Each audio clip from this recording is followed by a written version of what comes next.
What if the fire that lights our modern faiths was first kindled by a forgotten prophet, whispering through the sands of ancient Persia?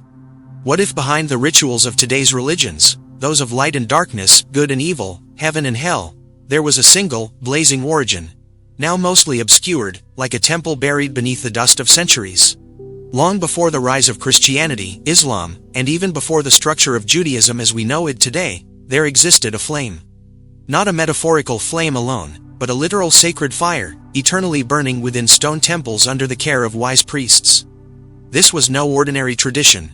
It was Zoroastrianism, one of the world's oldest revealed religions, echoing from a time when God still walked among men, and the universe was seen as a cosmic battlefield between light and shadow. But this isn't a simple history lesson.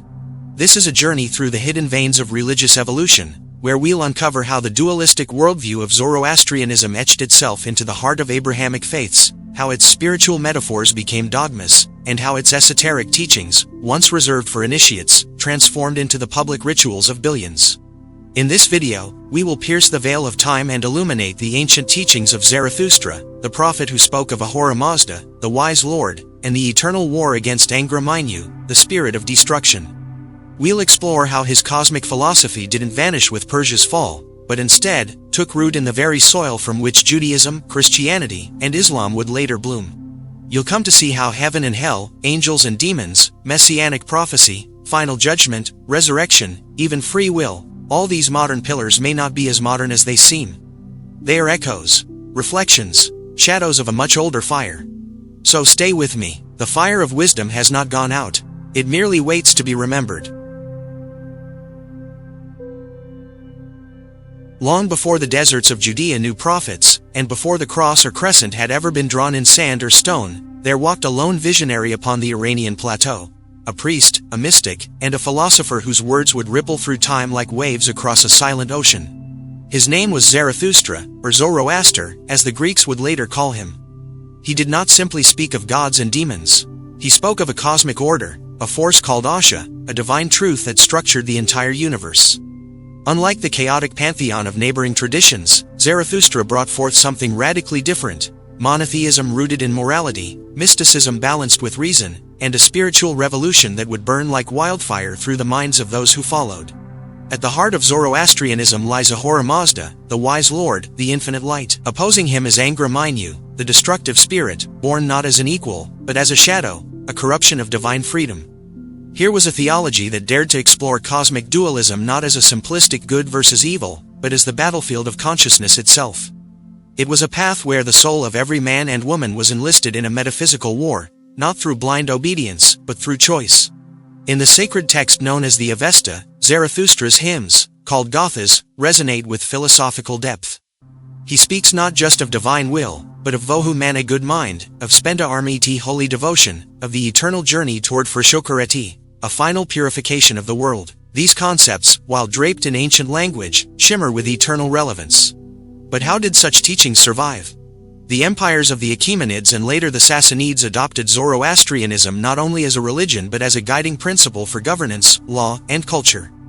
Kings bore divine sanction not by birthright alone, but by aligning with the truth of Asha. Even in the inscriptions of Darius the Great at Behistun, we find praise to Ahura Mazda, not for his wrath, but for his wisdom and justice. And it was through the geopolitical and spiritual crossroads of Persia, between East and West, that these ideas began to take root beyond their borders. When the Babylonian exile scattered the Jewish people into the heart of the Persian Empire, they encountered a worldview that would forever alter their theology. Concepts like the resurrection of the dead, angelology, a final judgment, and a personal Satan, all absent or vague in early Hebrew scriptures, began to crystallize during this period. This was not theft, but transformation, a mystical osmosis of profound truths. Later, as Christianity emerged, the struggle between divine light and corrupting darkness found fertile ground in the teachings of Christ. Gnostic sects absorbed the dualism directly. Islam, too, particularly through Sufi traditions, would echo the Zoroastrian respect for inner purity, cosmic justice, and the role of individual conscience in the divine plan. Thus, Zoroastrianism became not a relic, but a root, subterranean yet vital. It flowed beneath the soil of three great monotheistic religions, unseen by many, but nourishing their deepest truths. It was not merely the religion of fire. It was the fire within religion. And though empires fell, though the magi were scattered, and though the temples dimmed, the essence endured. Now, in a world gripped by division and spiritual amnesia, the ancient call of Zarathustra returns, not to convert, but to awaken. For he was not a prophet of exclusion, but of illumination. He spoke not only to Persia, but to the soul of humanity. Imagine the soul not as a passive observer, but as a warrior cloaked in starlight, caught between two eternal forces, choosing in every breath to tilt the cosmos toward light or darkness. This is the essence of Zoroastrianism's spiritual architecture, a framework so profound that it quietly reshaped the bedrock of modern faiths without ever announcing its presence. At the heart of Zoroastrian belief is dualism, but not the kind often misunderstood as two equal gods warring for eternity.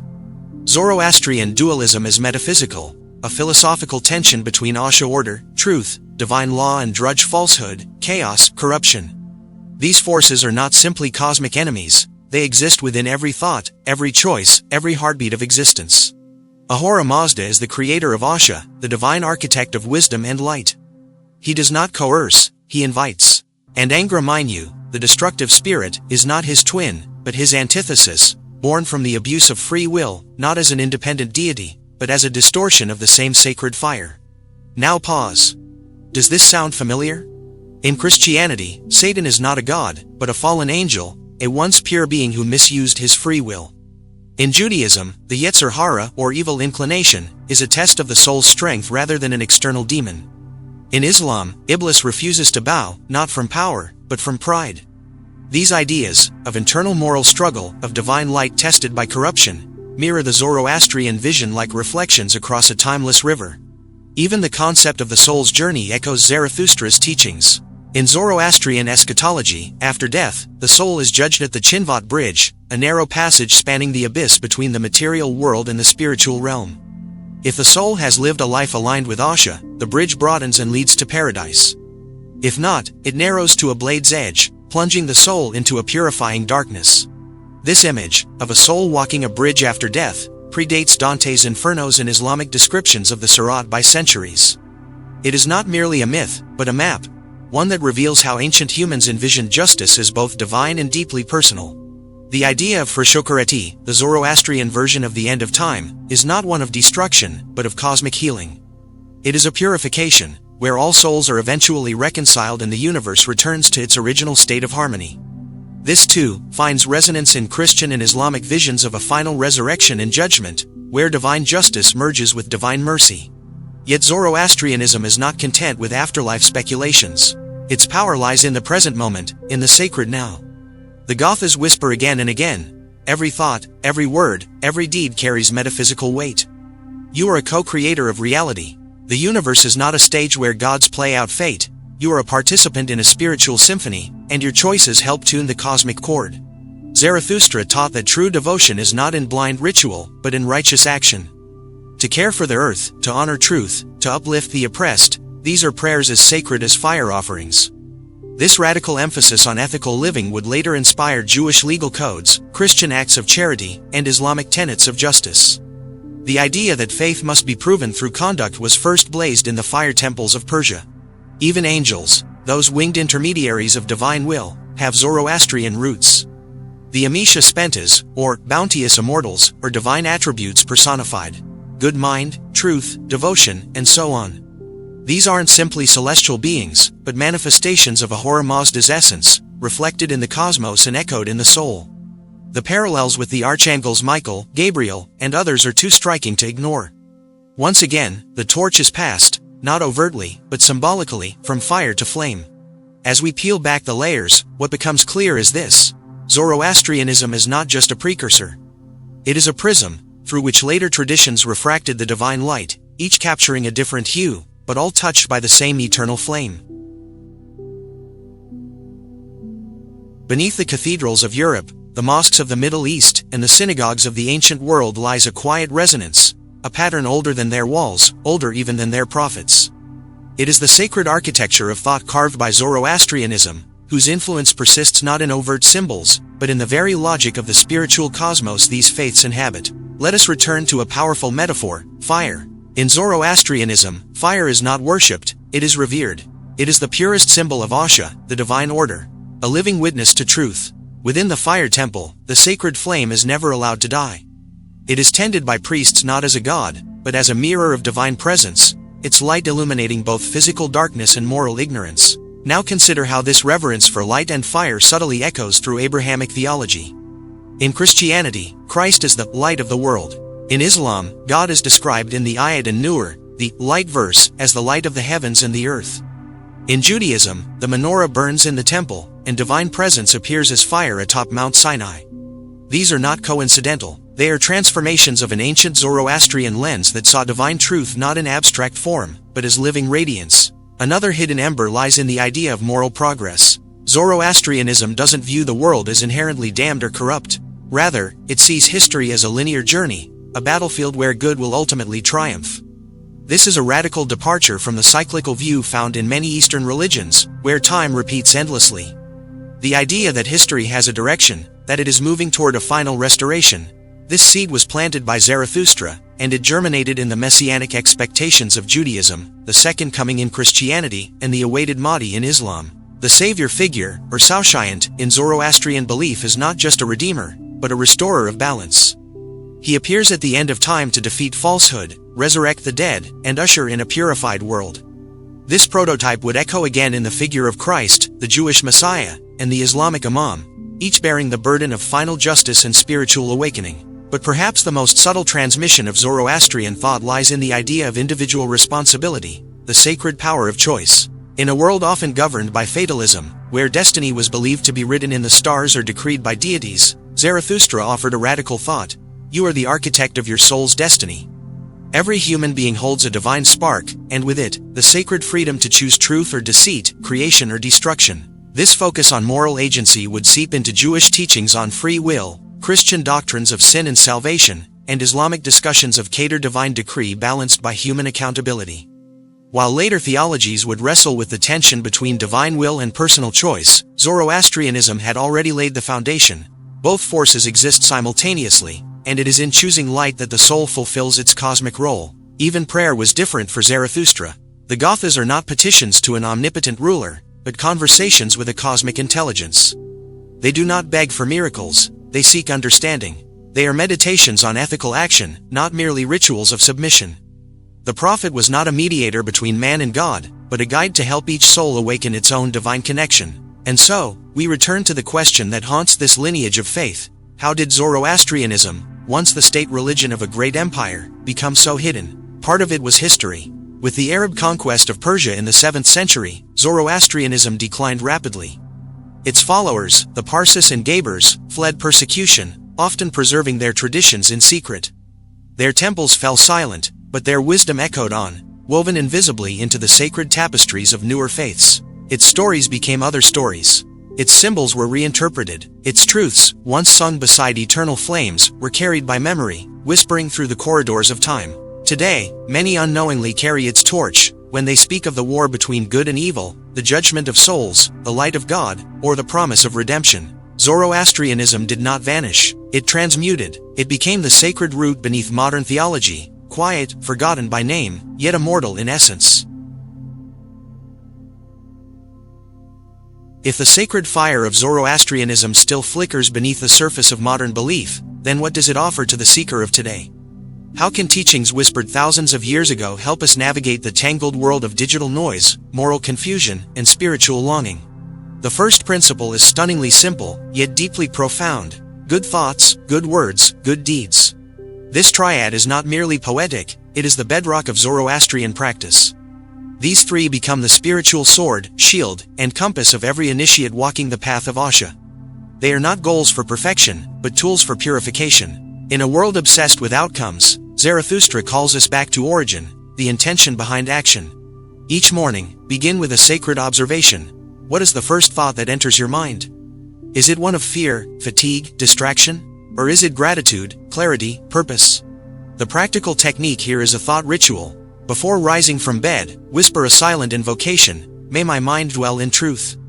May my words build, not break. May my actions be light to others. This threefold alignment, mind, speech, deed, becomes a daily consecration of your existence.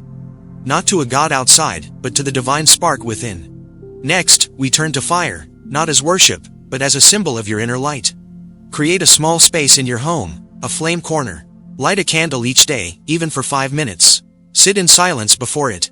Watch how the flame dances yet never falters. Let it remind you of the luminous part of you that never dies, the part that can witness pain without becoming it, that can burn with clarity in the fog of life.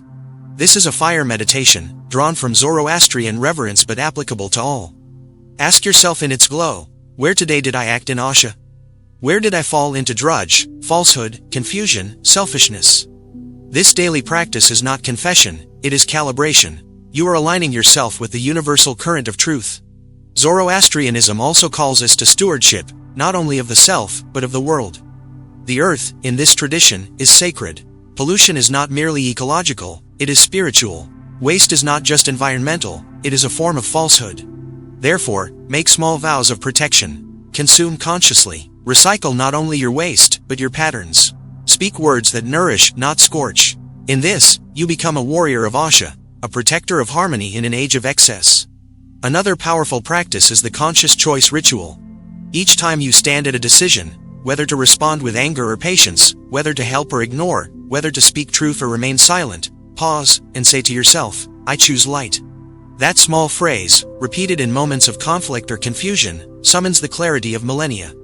It is a sword against drudge, a prayer without a temple, a return to the ancient covenant of choice that Zarathustra offered humanity. And finally, there is Forshokareti, the vision of a healed world. Each night, visualize the world not as it is, but as it could be. Whole, just, luminous. Let your soul walk the earth in that dream. Bless the suffering, see the flames of forgotten temples reignited in hearts. Offer your silent voice to the great harmonization of existence. This is not fantasy, it is esoteric activism. The more minds dream of harmony, the more the world leans toward it. In this way, the teachings of Zoroastrianism are not relics of a bygone age, but living flames. They do not demand belief. They invite awakening. They do not bind you with dogma. They liberate you through remembrance. And so, you walk the path of Asha, not in robes or rituals, but in awareness. With every thought, word, and deed, you become a temple. You become the fire. We began this journey with a question: can the whispers of a forgotten flame still shape the soul of the modern seeker? And now, we know. Zoroastrianism, often cloaked in obscurity, is not lost. Its wisdom lives in every sacred tradition that followed. In the light that flickers in our prayers. In the belief that good and evil are not abstract myths but personal choices. In the hope that one day, the world will be made whole again. From the sacred triad of thought, word, and deed, to the messianic vision of cosmic renewal, from the judgment bridge crossed by every soul, to the living symbol of divine fire, Zoroastrianism left behind more than ashes. It left a spark in the heart of human spirituality. And that spark still burns, within texts, within temples, and above all, within you.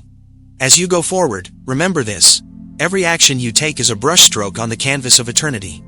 You are not separate from the divine drama. You are the page on which it is written. So tend to your inner fire. Choose the path of Asha. Speak light, walk truth, burn bright.